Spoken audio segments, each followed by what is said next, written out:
श्रीमान् वेङ्कटनाथार्यः कवितार्किककेसरी वेदान्ताचार्यवर्यो मे सन्निधत्तां सदा हृदि गजेन्द्ररक्षात्वरितं भवन्तं ग्राहैरिवाहं विषयैर्विकृष्टः अपारविज्ञानदयानुभावमाप्तं सतामष्टभुजं प्रपद्ये त्वदेकशेषोऽहमनात्मतन्त्रस्त्वत्पादलिप्सान् दिशता त्वयैव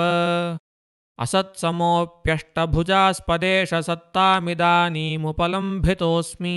स्वरूपरूपास्त्रविभूषणाद्यैः परत्वचिन्तान् त्वयि दुर्निवाराम्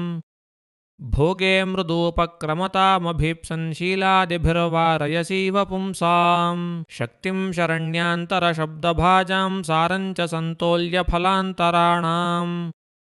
त्वद्दास्य हेतोस्त्वयि निर्विशङ्कन्यस्तात्मनान्नाथ बिभर्षि भारम् अभीतिहेतोरनुवर्तनीयन्नाथ त्वदन्यन्न विभावयामि भयं कुतः स्यात् त्वयि सानुकम्पे रक्षा कुतः स्यात् त्वयि जातरोषे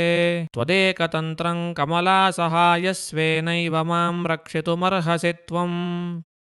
त्वयि प्रवृत्ते मम किं प्रयासैस्त्वय्यप्रवृत्ते मम किं प्रयासैः समाधिभङ्गेष्वपि सम्पतत्सु शरण्यभूते त्वयि बद्धकक्ष्ये